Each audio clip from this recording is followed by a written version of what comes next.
하나님 말씀을 보겠습니다. 오늘 하나님 말씀은 빌립보서 4장 1절부터 7절까지 말씀입니다.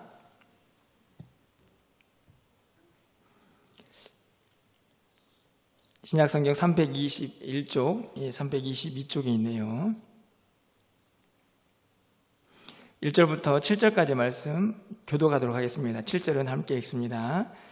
그러므로 나의 사랑하고 사모하는 형제들, 나의 기쁨이요 면류관인 사랑하는 자들아, 이와 같이 주 안에 서라.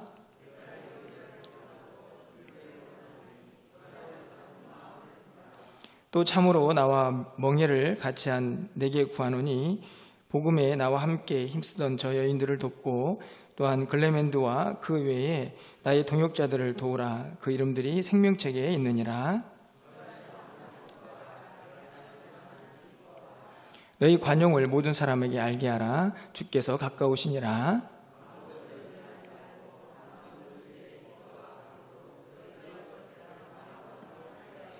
7절입니다. 그리하면 모든 지각에 뛰어난 하나님의 평강이 그리스도 예수 안에서 너희 마음과 생각을 지키시리라. 아멘. 이 빌립보서 말씀을 계속 살펴보고 있습니다. 오늘이 이제 끝장인 4장에 와 있는데요. 오늘 우리가 읽은 4장 1절의 끝부분에 가보면 이와 같이 주 안에 서라, 이런 말씀이 있습니다. 주 안에 서라. 다시 말하면 주님 안에서 그 믿음이 견고하게 흔들림 없이 서 있는 그런 상태를 바울이 권면하고 또 그것을 기대하고 있는 것을 볼 수 있는데요. 오늘 이 4장 1절에 있는 주 안에서 서라 하는 이 말씀이 오늘 이 앞에 있는 1장부터 3장까지의 내용, 그리고 이후에 펼쳐지는 이 4장 전체의 내용을 저는 다 붙잡고 있다고 생각이 듭니다. 다시 말하면 바울이 빌립보 교회 성도들에게 이런저런 권면을 하고 있는데요, 그 마음을 다 정리해 보면 결국 그들이 믿음 안에서 흔들림 없이 굳건하게 서 있는 그 상태를 기대하고 있는 것이죠. 그것을 위해서 1장부터 3장까지 계속 편지를 쓴 것이고, 또 이후에 있는 4장도 그것을 위해서 쓰고 있다라고 말할 수가 있는 것입니다. 우리가 서 있는 것 사실 굉장히 중요한 일이죠.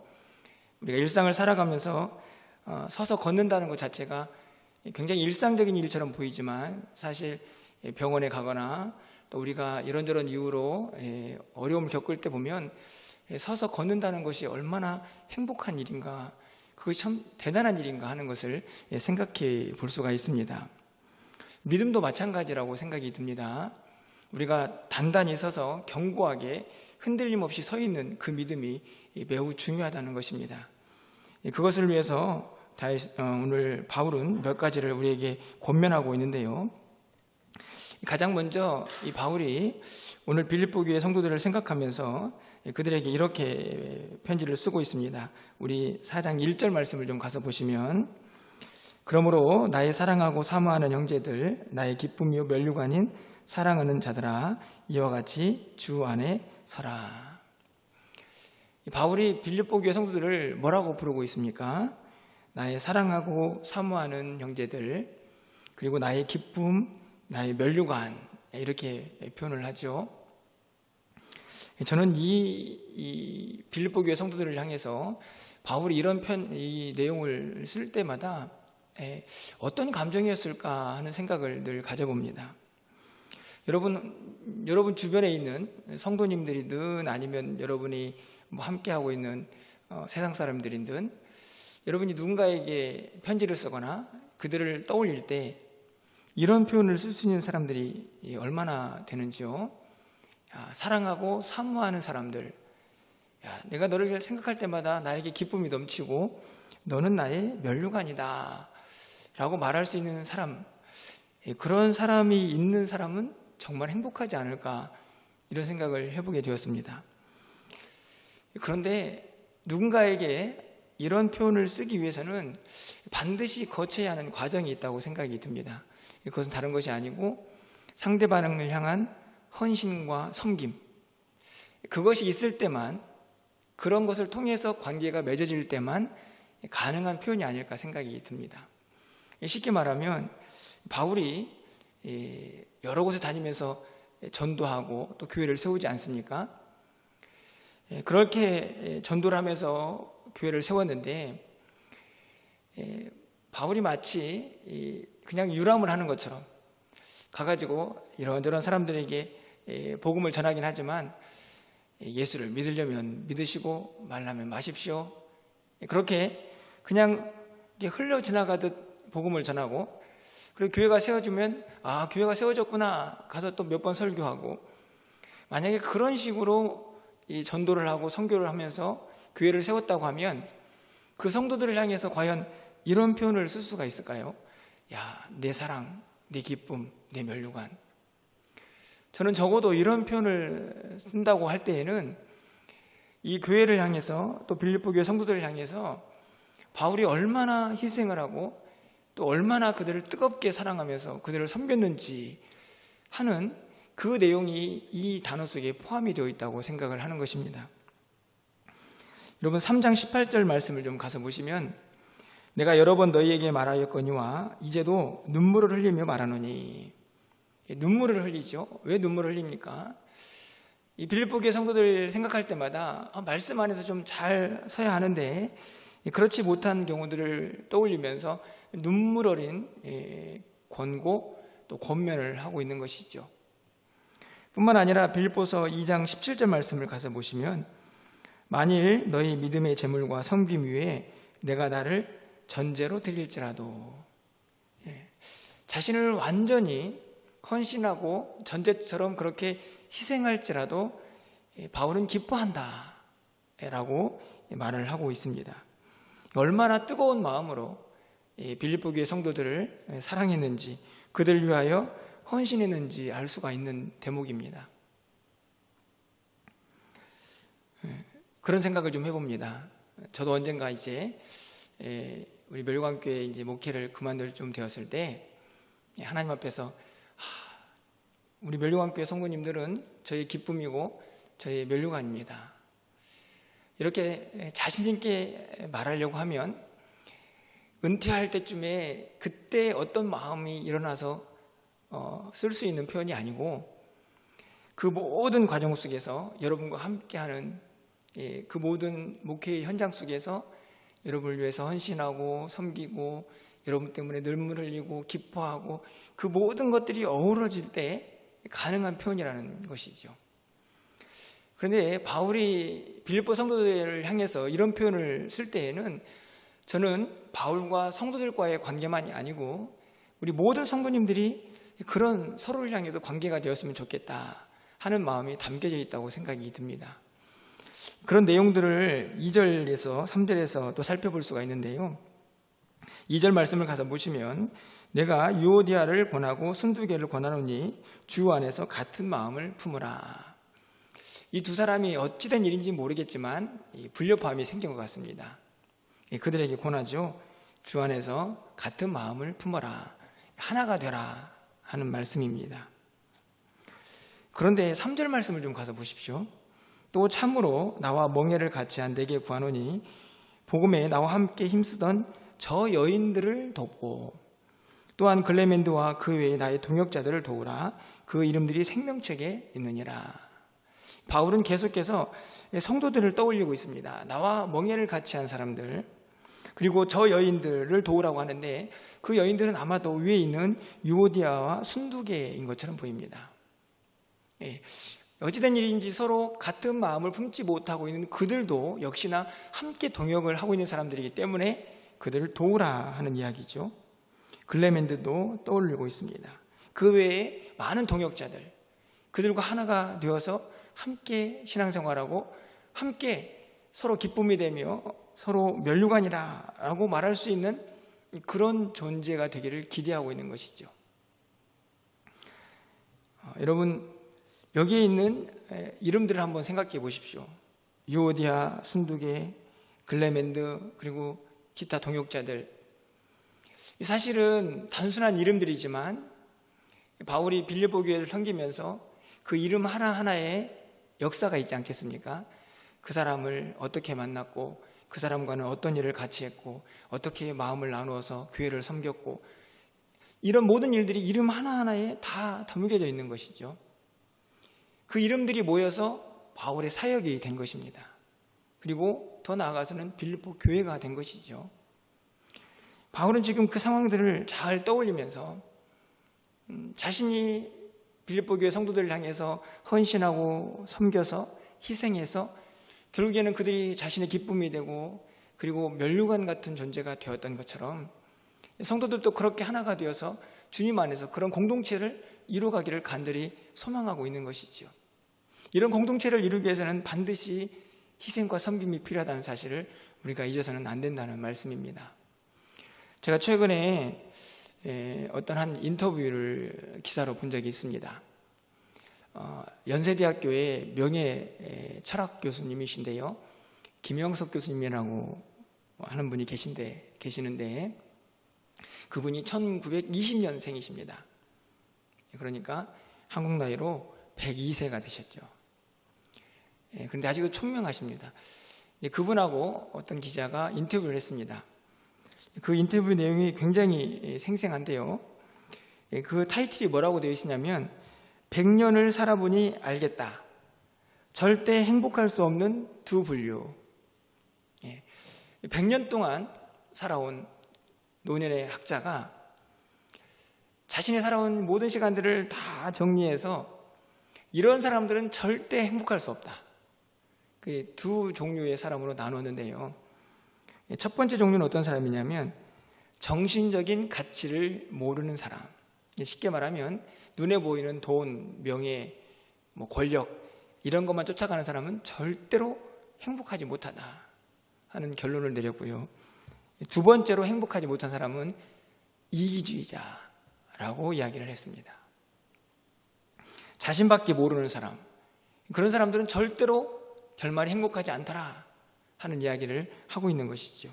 어찌 보면은 우리가 이미 잘 알고 있는 이야기라고 할 수 있는데요, 이 인터뷰가 저에게 묵직하게 다가왔던 이유는 100년이라는 거의 1세기를 살아온 노년의 철학자가 자신의 인생을 어찌 보면 정리하는, 그러면서 정말 행복하게 살고 싶으십니까?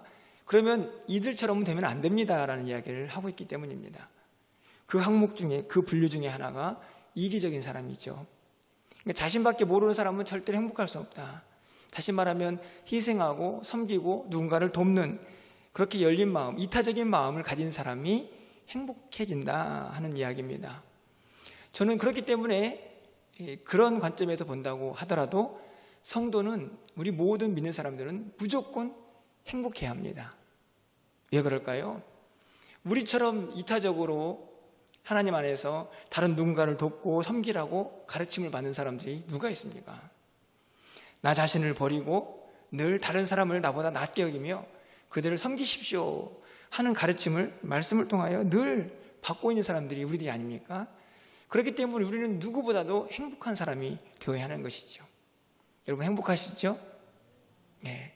행복해지려면, 지금보다 행복해지려면 더 많이 사랑하시고 더 많이 섬기시고 더 많이 희생하시면 더 큰 행복이 우리 가운데 찾아올 줄 믿습니다. 그리고 그 행복은 먼 훗날 우리 성도님들을 떠올릴 때마다 저 사람은 나의 기쁨이야, 저 사람은 나의 면류관이야 라는 고백을 할 수 있지 않을까 생각을 해봅니다. 저도 부족하지만 그런 목표를 가지고 좀 신앙생활하고 또 목회를 하려고 합니다. 우리 성도님들이 나중에 그렇게 이 바울처럼 그렇게 당당한 고백이 될 수는 없을지 몰라도 그래도 우리 멸류관교 성도님들이 나의 기쁨이었다라고 그렇게 하나님 앞에서 고백할 수 있는 그런 목회, 또 여러분 모두의 신앙생활이 되기를 주님의 이름으로 간절히 축원합니다. 바울은 계속해서 구체적인 우리의 삶에 대해서 권면을 하고 있는데요, 세 가지를 제가 읽은 본문에서는 권면을 하고 있습니다. 가장 먼저 4절 말씀인데요, 우리 4절 말씀을 함께 읽도록 하겠습니다. 4절입니다. 주 안에서, 아멘. 너무 잘하는 말씀이죠. 항상 기뻐하라. 다시 말하노니 기뻐하라. 왜 다시 말할까요? 기뻐하는 게 너무 중요하니까. 이 기뻐하는 것이 성도의 매우 중요한 요소입니다. 다시 말하면 성도는 기뻐하는 사람이라고 할 수 있습니다. 그런데 어떤가요? 참 쉽지 않죠? 여러분 오늘 하루 여러분이 살아온 시간, 아침에 눈을 떠서 지금까지 교회에 오실 때까지 여러분 몇 번 정도 기뻐하셨습니까? 이런 질문은 어리석죠. 도대체 몇 번을 헤아려야 이게 횟수를 셀 수 있나 생각이 드실 텐데, 왜 제가 이런 질문을 드리냐면 이 4절에 있는 항상이라는 단어 때문에 그렇습니다. 기뻐할 수 있어요. 그렇죠. 가끔 한 번씩 기뻐할 수 있습니다. 아침에 기뻐했다가 오후 내내 화냈다가 또 저녁에 기뻐할 수 있습니다. 그런데 지금 그런 기쁨을 얘기하는 것이 아니고 항상, 매우 어려운 일이죠. 늘 한결같이 기뻐할 수 있는 그 힘이 그렇다면 어디서 나올까?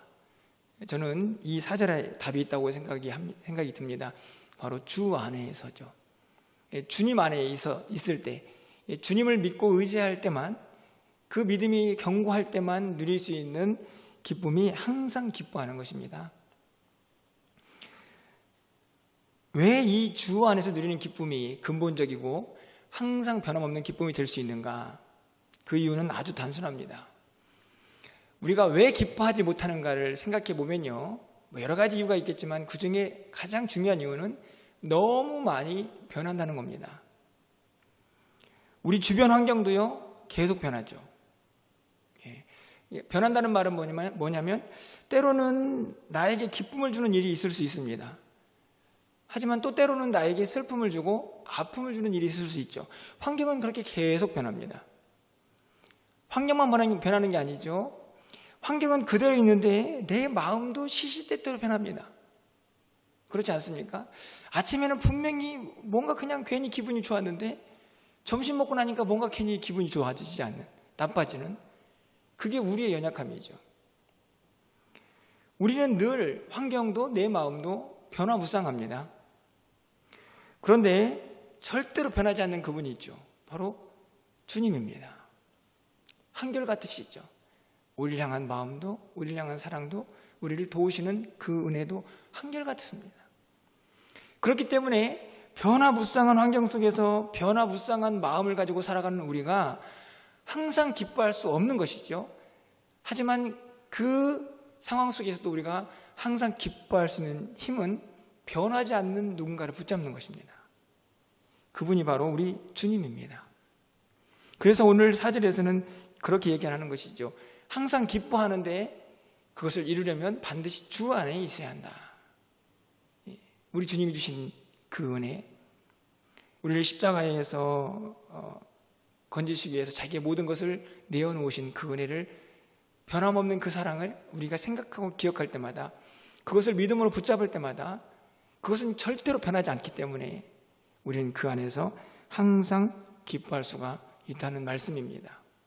저는 그래서 항상 기뻐하는 이 일에 반드시 믿음이 필요하다.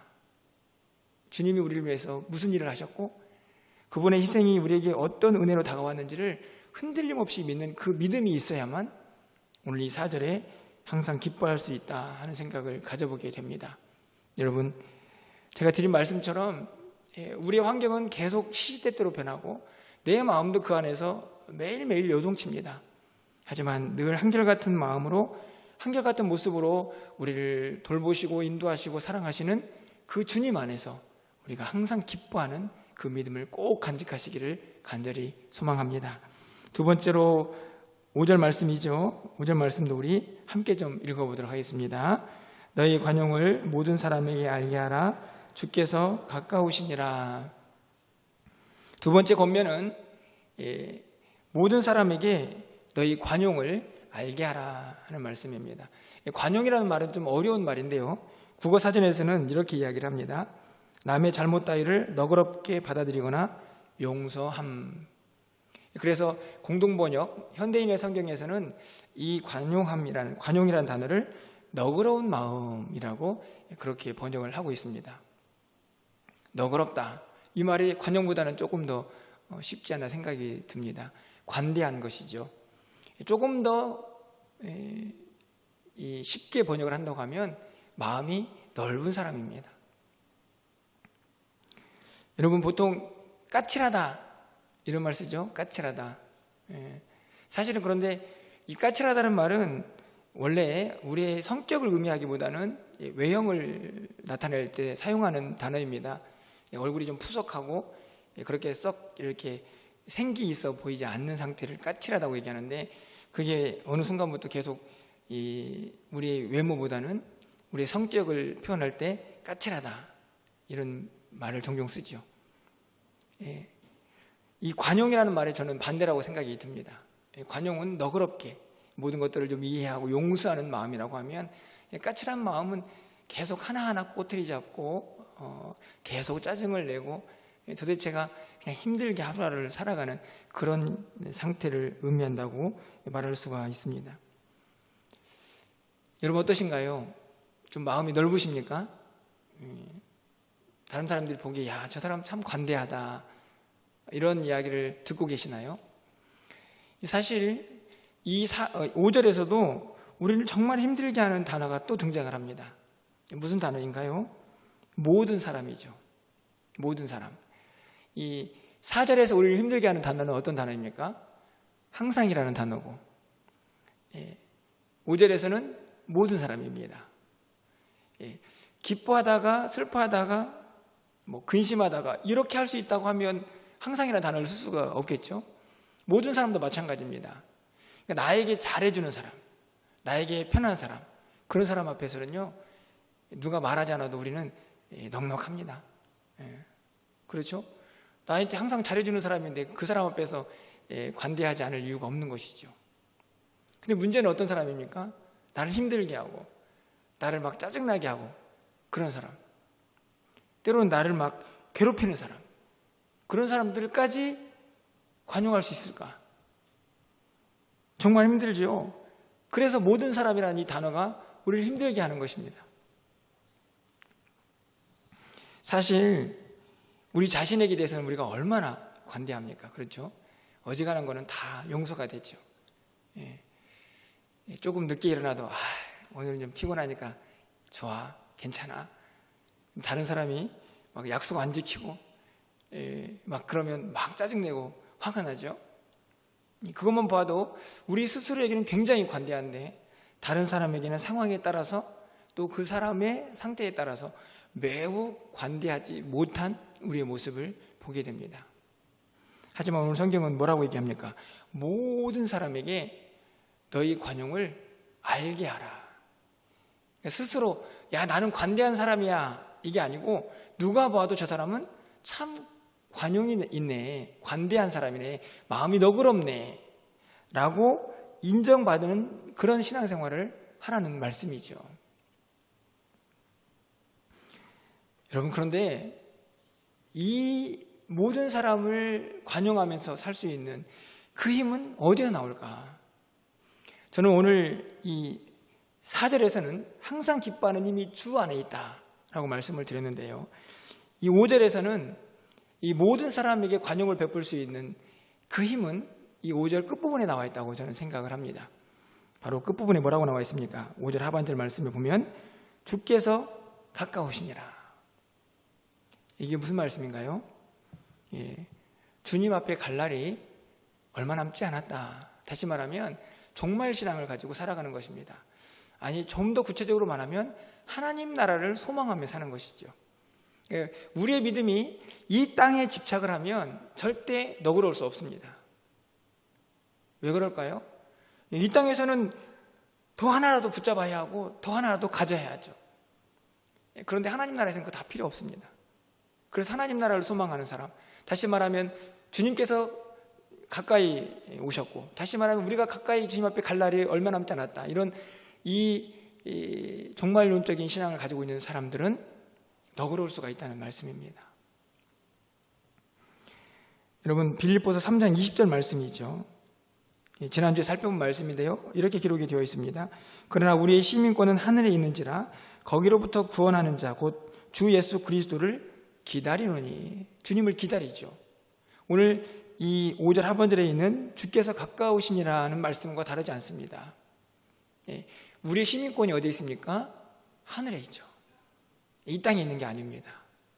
이 땅에 미련을 두는 사람, 이 땅의 전부라고 생각하는 사람, 이 땅에 집착하는 사람은 절대로 관용할 수 없습니다. 너그러울 수 없습니다. 하지만 우리의 생이 여기가 끝이 아니다. 나는 하나님 앞에 간다. 하나님 나라가 나에게는 기업으로 약속되어 있다. 그렇게 하나님 앞에 갈 그 나라를 소망하는 사람은 마음이 너그러울 수 있다는 말씀입니다. 오늘 무엇인가 하나 더 잡지 않아도 하나님 앞에 갈 그 나라를 소망하는 사람은 넉넉하게 그것을 내어놓고 베풀 수가 있는 마음을 갖게 되는 것이죠. 그래서 관용을 베풀 수가 있고, 그것이 하나하나 쌓여서 모든 사람이 야, 저 사람은 참 너그럽다라고 인정하는 신앙을 갖게 된다는 말씀입니다. 마지막으로 고민하는 내용이 있습니다. 6절 말씀인데요, 6절 말씀도 우리 함께 읽어보도록 하겠습니다. 6절입니다. 아무것도 염려하지 말고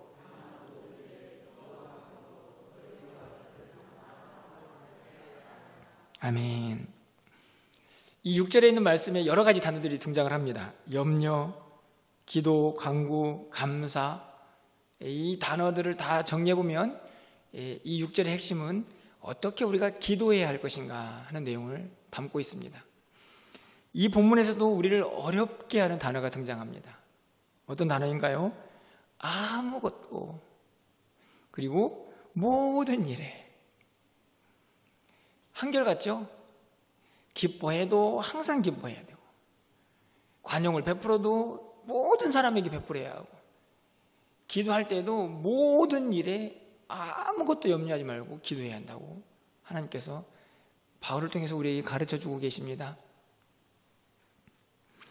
왜 그럴까요? 오늘 기도의 가장 첫 번째 단계라고 하면요, 아무것도 염려하지 않는 것입니다. 그런데 왜 이게 중요합니까? 사실은 염려와 근심과 걱정이 생기면 여러분 기도가 잘 되나요? 안 되나요? 안 되죠. 사실 성경적인 가르침을 따른다고 하면 염려와 근심과 걱정이 생기면 오히려 더 하나님 앞에 나와가지고 그것들을 다 내어 맡기면서 기도해야 하는 게 정상인데 우리가 그게 잘 안 됩니다. 염려와 걱정, 근심이 생기면요, 기도의 자리가 멀어집니다. 힘드네, 답답하네, 어렵네라는 얘기를 하는데 이상하게 기도의 자리에 더 안 나오게 됩니다. 그래서 하나님께서 오늘 말씀을 통해 우리에게 가르쳐 주시는 것이죠. 아무것도 염려하지 말아야 한다. 이 말은 반드시 어떤 단계를 거쳐야 하냐면 맡기는 과정이 필요합니다. 지금 내가 가지고 있는 환경, 나의 어려움, 나를 걱정하게 하고 염려하게 하는 모든 것들을 다 하나님 앞에 맡겨야만 기도의 문이 열리는 것입니다. 그것들을 싸가지고 오는 건 맞는데요, 싸가지고 끌어안고 있으면 안 됩니다. 어떻게 하라고요?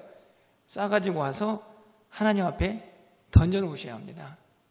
그래야 기도문이 열리는 것입니다. 저 역시도 종종 그런 경험을 해봅니다. 세상에 이런저런 걱정, 염려, 근심 가지고 하나님 앞에 나오기는 했는데 그걸 맡기지를 않습니다. 그러면 주여 주여는 하는데 도대체가 이 기도가 집중이 안 되죠. 하나님을 영적으로 만날 수 없습니다. 그래서 가장 먼저 우리 안에 있는 세상의 모든 염려들을 가지고 나오되 다 맡겨야 합니다. 맡기고 모든 일에 기도하면 하나님께서 들으신다라는 확신이 생기게 되죠. 그럴 때 뭐가 나옵니까? 오늘 6절 말씀에 감사. 사실은 이 감사도 기도의 응답이 되기 전에 하는 감사입니다. 왜냐하면 너희 구할 것을 감사함으로 아뢰라. 그러니까 아직 기도 응답이 없지만 그 기도 응답이 있을 것을 믿으며 감사하는 것이죠. 그래서 우리 기도에 이 두 가지가 반드시 필요하다라고 이야기하는 것입니다. 기도하십시오. 그게 끝이 아니고 모든 것들을 다 맡기고 기도하십시오. 기도할 때는 하나님이 들으신다, 응답하신다는 믿음을 가지고 감사하면서 기도하십시오. 무척 어려운 일이지만 우리가 반드시 해야 할 기도의 태도입니다. 여러분이 이 두 가지를 좀 꼭 기억하시면서 기도의 자리에 나왔으면 좋겠습니다. 나오실 때 세상 염려, 걱정, 근심은 다 하나님께 맡겨놓으시고, 그리고 기도하실 때 감사하시면 됩니다. 하나님께서 이 기도 들으실 거야.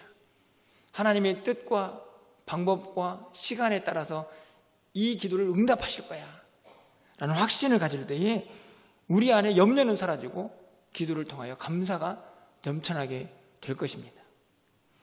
그런데 여러분, 이 감사가 넘쳐날 수밖에 없는 이유가 7절에 아주 잘 기록되어 있습니다. 여러분 보십시오. 7절 말씀을 가서 보시면, 우리 7절 말씀도 우리 마지막으로 함께 좀 읽어보도록 하겠습니다. 7절입니다. 그리하면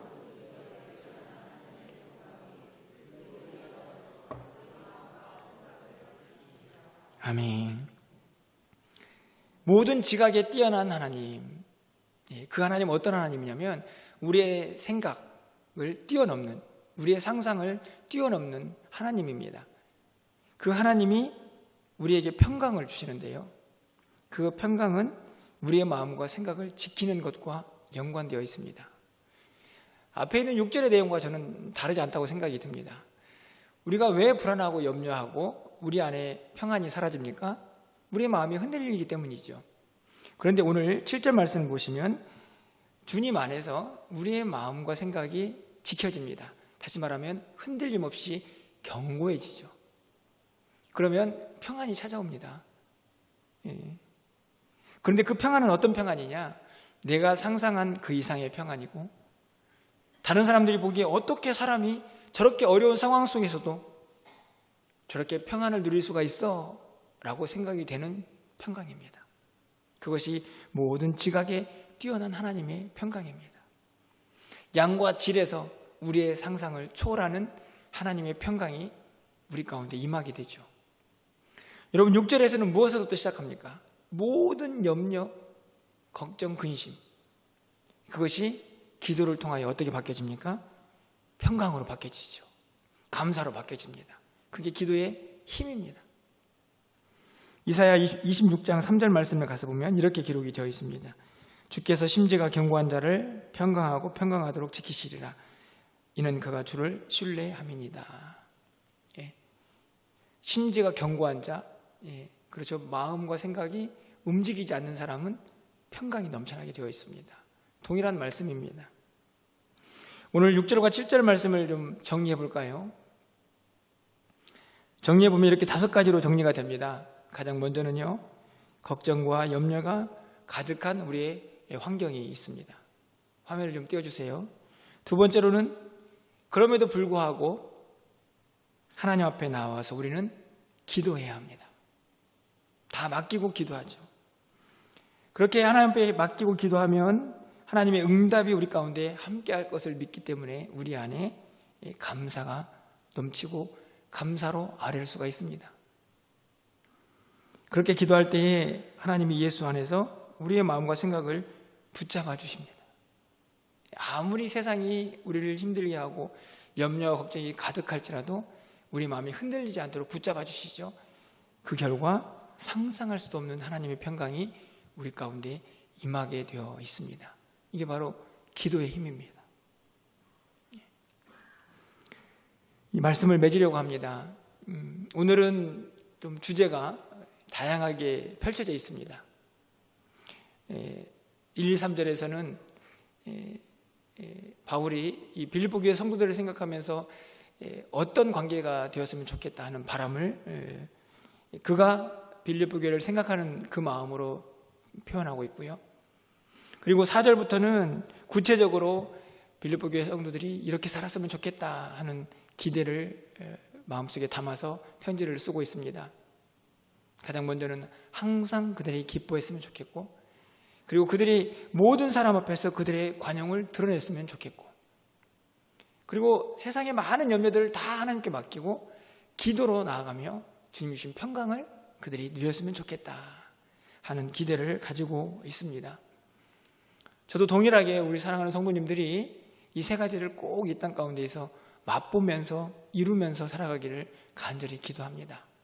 항상 기뻐하시고, 그리고 모든 사람 앞에서 여러분이 얼마나 너그러운 사람인지를 좀 드러냈으면 좋겠습니다. 그리고 힘들고 어렵지만 모든 염려는 다 하나님께 맡기시고 주님이 주시는 평강과 기쁨이 기도를 통하여 여러분 가운데 가득 차고 넘쳐나기를 바랍니다. 그러기 위해서 다시 두 가지를 우리는 붙잡아야 합니다. 바로 주 안에서, 그리고 주께서 가까우시니라. 이 두 가지 믿음입니다. 내가 주님 안에서 주님이 주신 능력으로, 그리고 주님과 함께 내가 이 세 가지를 꼭 이루어갈 수가 있습니다. 내 힘이 아니고. 그리고 뿐만 아니라 동시에 우리는 항상 하나님 나라를 사모하는 믿음이 있어야 합니다. 이 땅의 삶이 전부가 아니고 내가 하나님 앞에 갈 날, 그리고 하나님이 나를 위하여 예배하신 그 나라가 우리를 위하여 준비되어 있다는 사실을 항상 기억할 때에 우리는 하루하루 오늘 바울이 빌립보 교회 성도들에게 기대하고 있던 이 세 가지들을 꼭 이루며 살아갈 수가 있게 될 것입니다. 저와 여러분 모두에게 오늘 이 두 단어, 여러 가지 것들이 있지만 꼭 이 두 단어만큼은 기억할 수 있기를 바랍니다. 주님 안에서, 그리고 주님이 가까우시다 라는 이 믿음으로 우리에게 펼쳐진 이 영적 전쟁을 날마다 승리하시면서 힘차게 걸어가시는 저와 여러분 되기를 간절히 축원합니다.